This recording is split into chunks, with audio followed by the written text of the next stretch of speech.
Okay, let's unpack this. It's a really fascinating situation we're diving into today. It really is. It's this moment where, you know, academic expectations just collided with this world of really quiet but rigorous observation. hmm The topic is Gestalt language processing, GLP. It's a language acquisition style where kids start with whole phrases, gestalts, instead of single words. Right. And for anyone new to this, maybe think of it like this. The usual way, the analytic view, assumes you learn cup, then more, then please, and stick them together. Yeah, building blocks. Exactly. But GLP means a child might first learn, say, I want a juice box, all as one chunk, like a little song almost. Okay. And only later do they learn to break that down into separate words they can rearrange.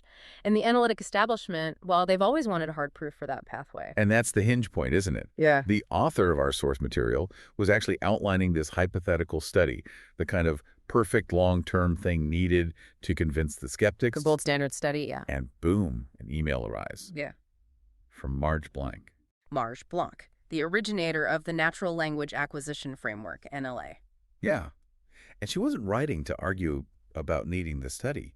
She wrote to say something pretty fundamental. She was clarifying that, well, that study. It had already been done. The exact kind of detailed, longitudinal work tracing kids through the stages, completed and published 15 years earlier. Wow. So the evidence wasn't missing at all. It was, like the source says, unacknowledged, or maybe hidden in plain sight because it was put where parents could actually use it. Right, not locked away in some journal only academics read. Exactly. And that really sets up what we need to do in this deep dive, doesn't it? We need to look at the politics of this. Citation knowledge, who gets to say what counts as proof, especially when the evidence comes from, let's say, care like really listening in a clinic instead of control, like in a lab setting. The thing they insisted needed proving. It was already documented. So, okay, before anyone jumps to dismiss this as just, anecdote, let's look at what was actually documented. The foundation. Yeah. That longitudinal record. Yeah. This wasn't some quick project.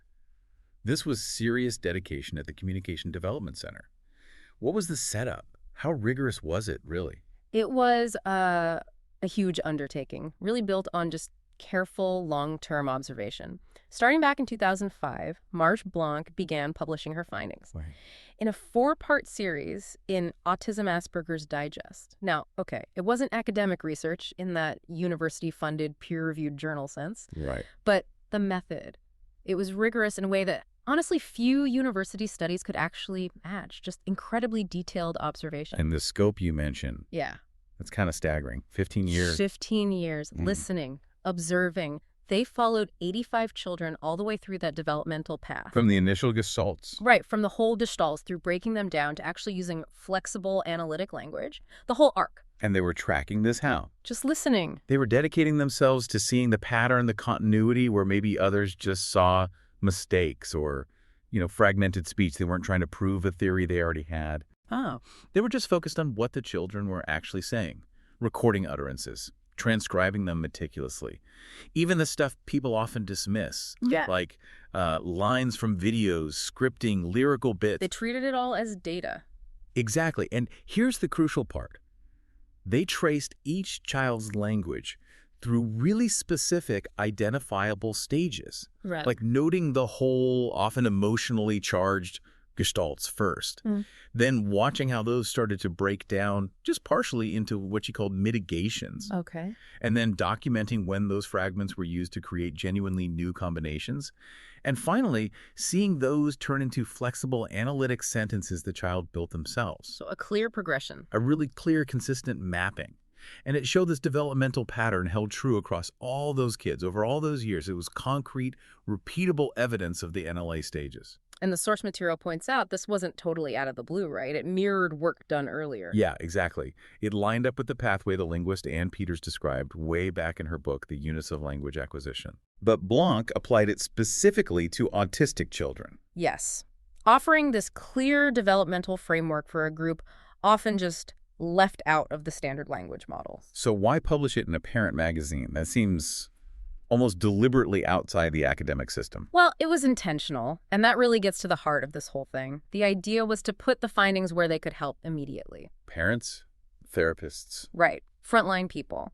And importantly, to avoid that layer of, academic abstraction and depersonalization that papers often demand, it was about conviction, about honoring the kids and families. But surely she knew that publishing there meant risking invisibility in the research world, if you want to convince the establishment. I think the primary goal wasn't convincing the gatekeepers first. It was helping the children first. Oh, yeah. But yes, that choice definitely had consequences. This work, which by any standard duration, consistency is probably the most sustained empirical account of NLA for autistic kids ever done. It got labeled anecdote. Pretty much. The system often sees evidence that comes from a clinic based on close listening and care as somehow methodologically weaker, because it doesn't fit that academic template of distance and control. So the evidence is there, it's robust, but it's unseen. How does that happen, that paradox? Yeah, why is it both published and invisible? Right. It really comes down to the entrenched hierarchy of knowledge we have. In institutional systems, credibility often isn't about the quality of the observation itself. It's about the venue, where it shows up. Exactly. The venue of appearance, academic systems, the databases, the big peer-reviewed journals, they act as really powerful gatekeepers. If you're not in their index. You might as well not exist in their view. It's a kind of modern erasure, isn't it? They don't need to burn the books now. They just don't list them. Right. They refuse to index them. So practitioner journals, clinical manuals, parent magazines, they're outside that privileged circle. Yeah. And the knowledge inside gets redefined, often as anecdotal or non-scientific. And the dominant analytic tradition kind of reinforces this, doesn't it? By defining empirical really narrowly. Absolutely. They often insist that only, say, quantitative data from very specific controlled behavioral tests can really count as proof. Which creates a loop. A vicious cycle, yeah. Because evidence that comes from just listening closely to someone over time, relational insight that gets seen as maybe subjective or contaminated, compliance data beats communication data. So if the evidence doesn't fit the required form... It gets quietly filtered out, labeled unreliable, ignored. And we see this playing out even with new technology, right? The source mentions using consensus GPT. Yeah, that's a perfect example. This AI is designed to summarize peer-reviewed research. You'd think if it's neutral, it should find the best, most solid evidence out there on a topic. So they search for research supporting GLP. And Marge Blank's 15 years of incredibly detailed documentation. Nowhere. Not a single mention. Not even a footnote in the AI's summary. Wow. So the AI just reflects the existing bias. It's like a technology mirror, exactly. The algorithm wasn't trained on all documented knowledge. It was trained on the existing academic canon, the stuff already accepted and indexed by the established systems. So the machine just inherited the blind spots. Precisely. It wasn't a glitch in the tech. The AI performed exactly as designed, based on the architecture of Citation it was fed. Blank's work was already effectively deemed unscientific by the system because of where it was published and the lack of, say, university funding. So the AI's silence was just echoing that prior judgment. A verdict delivered by code trained on exclusion. Yeah. Okay, let's circle back to Marge Blank's statement then. That simple phrase, published is published. Mm-hmm. She wasn't just being defiant, was she? It sounds more like drawing a line, saying the act of documenting, of sharing transparently, has its own authority. Yes, an authority that maybe precedes judgment from any single institution. And to reclaim that legitimacy, we kind of need to shift the standard of evidence we're using. How so? Well, think about fields where reliability is everything, maybe more than academic prestige, like forensic science, which the source author knows well. Okay.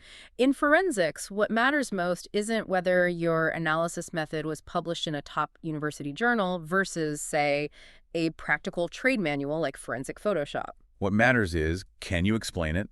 Is it reliable? Can someone else repeat it and get the same result? Exactly. Transparency, reliability, reproducibility, that's the currency in court. And there are legal standards for this. Oh, yes. You can look at things like the California Evidence Code, sections 801B and 802, for instance. They essentially say expert opinion can be based on information of a type that reasonably may be relied upon by an expert. So it's about whether the practice itself is demonstrably trustworthy. Precisely. Credibility comes from the demonstrable practice, not just the journal's name on the cover. You're saying Marge Blank's work meets that standard? Well, think about it. She documented her method, her observations, her outcomes so thoroughly that other people could understand it, apply it, and verify it in their own work. She made it accessible to the community that needed it. Families and practitioners, yeah. And the proof that it's reliable isn't just theoretical, it's happening right now. What do you mean? The repeatability of the natural language acquisition framework. It's visible all over the world today.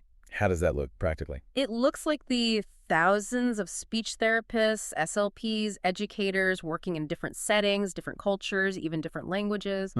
They're using the NLA framework, and they're finding the same stages, the same patterns Blank described. They are, in effect, a huge, ongoing, living replication of her original work. So the fact that it works consistently everywhere it's applied, That demonstrates the pattern is real. It holds steady. that really shifts it from anecdote to something more like scientifically validated evidence, but validated in the real world. Absolutely. There's a legal standard called Kelly-Frye, used in some places. It basically says scientific evidence needs general acceptance in its relevant scientific community to be admissible in court. Okay. By that measure, you could argue NLA has already met the threshold. It has general acceptance among the community of professionals who actually use it and rely on it every single day. It's proven itself in the court of reality. That's a really powerful way to frame it. Academia got stuck on the form of validation. Right, the peer-reviewed paper, the university backing. And missed the actual truth of the observation, which was being proven by consistent results out in the field. Exactly. It shows that valid knowledge, real science, can come from simply listening carefully, from creating safety and trust before you even think about data collection. The data was always there. It was just written down with care. And this whole deep dive, it started with that email. That moment of realizing the path of a Gestalt language processor, which was the author's own experience as an ADHD person, was never about being broken. It was a different kind of continuity. And Marge Blank's work, her careful documentation, it provided a map for that experience at a time when the world mostly just offered diagnoses. It gave language to hold the experience whole. Exactly, enabling the author, as they put it, to become fluent, whole, and self-authored.